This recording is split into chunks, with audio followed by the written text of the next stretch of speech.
بە ناوی خۆی گەورە مێرەبان بەڕێزان ئامادەبوونی هێژە زۆر بەخێر بێن.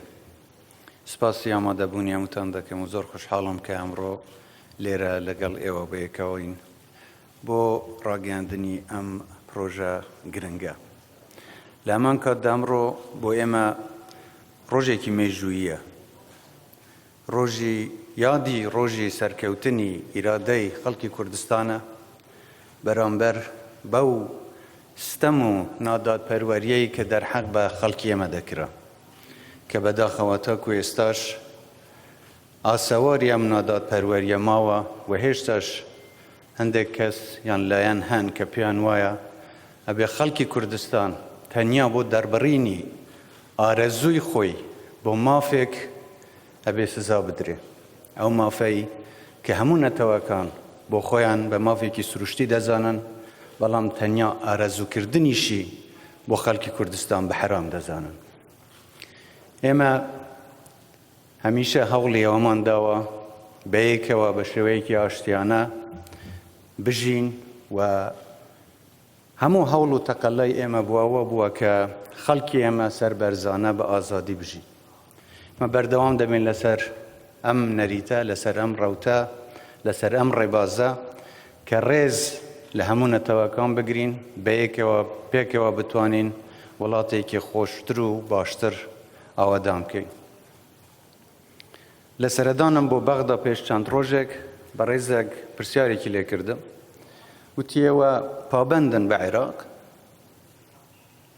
منیش گوتم لەسەر ڕەفتاری ئێوە دەمێنێت. پابەندبوون یان وەلا بۆ وڵاتێک بە ترساندن، بە تۆقاندن، بە سیاسەتی ڕق و کینە، بە نادادپەروەری، بە برسیکردن دروست نابێت. پێویستە پابەندی یان وەلا بۆ وڵات لەسەر بنچینەی ئەوە بێت کە یەکسانی و دادپەروەری و خۆشەویستی ببن بە بنەمای بەیەکەوە ژیانی گەلان لە وڵاتێکدا. و ئێمە داکۆکی لەسەر ئەو بنەمانە دەکەینەوە کە پێویستە هەموو گەلان لە عێراق بەیەکەوە یەکسان بن، دادپەروەری بەرقەرار بێت و سیاسەتی گەشەکردن یان پێشکەوتنی ناوچەیەک لە ناوچەکانی تر بە سەرکەوتن حساب بکرێت و بە هیچ جۆرێک ئێمە نەکەوینە ململانێ دژی یەکتر. ئێستا کەشێکی ئەرێنی دروست بووە و ئێمە دەمانەوێت بەیەکەوە لەگەڵ هەموو ئەو بەڕێزانەی کە بڕوایان بە ئاشتی و دیموکراسیەت و ئازادی و پێشکەوتن هەیە بتوانین وڵاتێکی خۆشتر و ئاوادانتر بنا بکەین. من خوشحاڵم کە ئەمڕۆ پرۆژەیەکی گرنگی حکوومەتی کوردستان ڕادەگەینین کە پرۆژەی گەشانەوەیە و بریتیە لە دابینکردنی قەرزی بازرگانی بۆ بزنسە بچووک و مامناوەندەکان یاریمی کوردستان بۆ ئەوانەی دەیانەوێت کارەکانیان گەشە پێ بدەن لە ڕێگەی قەرزی بانکیەوە کە لە ڕێگەی بانکەکانی کەرتی تایبەتەوە پێیان دەدرێت. ئەم پرۆژەیە بەشێکە لە پلان و کارنامەی حکوومەت بۆ گەشەپێدانی بازرگانی و هاوکاریکردنی کەرتی تایبەت کە بێگومان لە ساڵانی ڕابردوودا هەردوو کەرتی گشتی و تایبەت تاواکەر یەکتر بوون و بەیەکەوە هاوکار و هەماهەنگ بوون لە پێناوپەرەبێدانی ژێرخانی ئابووری هەرێمی کوردستان. بەهێزی کەرتی تایبەت لە هەر وڵات و کۆمەڵگەیەکدا بنەما و مەرجێکی سەرەکی بەهێزی ئابووریە، یەکێکە لە کۆڵەگە سەرەکیەکانی سەرکەوتنی کەرتی تایبەتیش. هەبوونی سیستەمێکی بانکی بەهێز و کارایە کە ژینگەیەکی لەبار بۆ گەشەی ئابووری و بازرگانی دەستەبەر دەکات. لە هەرێمی کوردستان بە پێی توێژینەوە و لێکۆڵێنەوە زانستیەکان بزنسی بچووک و مامناوەند زیاتر لە 50% جموجۆڵ و چالاکی بازرگانی و هێزی کاری کەرتی تایبەت پێک دەهێنێت. لە ئەمان کاتدا یەکێک لە گرفت و بربەستە سەرەکیەکانی بەردەم کاری بازرگانی و بزنس لە کوردستان بریتیە لە نەبوون و دەستنەگەیشتن بە پاڵپشتی دارایی کە خاوەنکارانی کوردستان بەهۆی نەبوونی پاڵپشتی داراییەوە نەیانتوانیوە بزنسەکانیان فراوان بکەن. لە وڵاتانی پێشکەوتوو هەبوونی سیستەمێکی بانکی هاوچەرخ هاوکار و یارمەتیدەرێکی بەهێزی بزنسەکانە و خزمەتگوزاری دارایی و کاراسانیەکی زۆریان پێشکەش دەکات.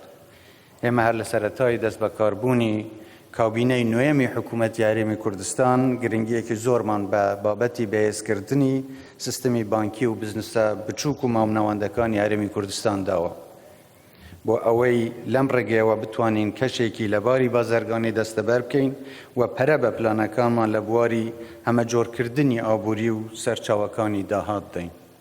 پرۆژەی گەشانەوە کە لەلایەن وەزارەتی کار و کاروباری کۆمەڵایەتیەوە سەرپەرشتی دەکرێت قەرز بە بڕی تا 150 ملیۆن دینار دەدات بەو بزنس و خاوەنکارانەی کە خوازیارن کارەکانیان فراوان بکەن. ئێستا خاوەنکاران دەتوانن لە ڕێگەی پۆرتاڵێکی ئۆنلاینەوە ڕێنماکانی داواکاری قەرز ببینن و بۆ ئەو مەبەستە داواکاریەکانیان پێشکەش بکەن. ئەمە یەکەم جارە کە حکوومەتی هەرێمی کوردستان لە ڕێگەی ڕێکخراوی کارساز و بانکی تایبەت و بە شێوازێکی سەردەمیانە قەرز بدات بە خاوەنکارەکان بۆ فراوانکردنی کارەکانیان. هەروەها یەکەم جاریشە بەهێزی کۆمپانیەکان دەبێتە پێوەر و وەرگرتنی قەرز بەبێ داواکردنی هیچ ڕەهنێک کە ئەمەش هەوڵێکی جددیە بۆ گەشە پێدانی کەرتی تایبەت. لێرەدا بە پێویستی دەزانم سوپاسێکی تایبەتی وەزارەتی کار و کاروباری کۆمەڵایەتی و بە تایبەتی جەناوی وەزیر خاتوکێستا محەممەد بدەم و تیمەکەی هەروەها کە بە هەماهەنگی لەگەڵ تیمی پەرەپێدانی بازرگانی نووسنگەی سەرۆکی حکوومەت کاریان کردووە بۆ سەرخستنی ئەم پرۆژە گرنگە. هەروەها سوپاسی فەرمانگەی تەکنۆلۆژیای زانیاری و بانکی جیهان دەکەم بۆ ڕۆلی دیاریان لە پێناو سەرخستنی ئەم پرۆژەیە. دەستخۆشی لە تیمی کۆمپانیای تاپ ماونتن دەکەم کە ئەرکی هەڵسەنگاندنیان بۆ بزنسەکان کردووە و ڕاهێنانی پێویستیان بە ستافی ئامادەکار کردووە و هاوبەشی تەکنیکی پرۆژەی گەشانەوەش زۆر سوپاسی هەردوو ڕێکخراوی IOM و GIZ دەکەم بۆ پشتیوانیکردنی پرۆژەکە. لە کۆتاییدا دەمەوێت دڵنیایەکی تەواو بدەمە خاوەنکارەکانمان کە یەکێک لە ئەرکە لە پێشینەکانمان هاوکاریکردن و بەهێزترکردنی کەرتی تایبەتە بۆ ئەوەی بە هەماهەنگی لەگەڵ حکوومەتی هەرێمی کوردستاندا بتوانین زیاتر ژێرخانی ئابووری هەرێمی کوردستان پەرە پێ بدەین و خزمەتگوزاری باشتر و شایستەتر پێشکەشی خەڵکی کوردستان بکەین. ئێوە هەر بمینن لە خۆشی و شادیدا بن، کوردستانیشمان هەر ئاوادان بێت.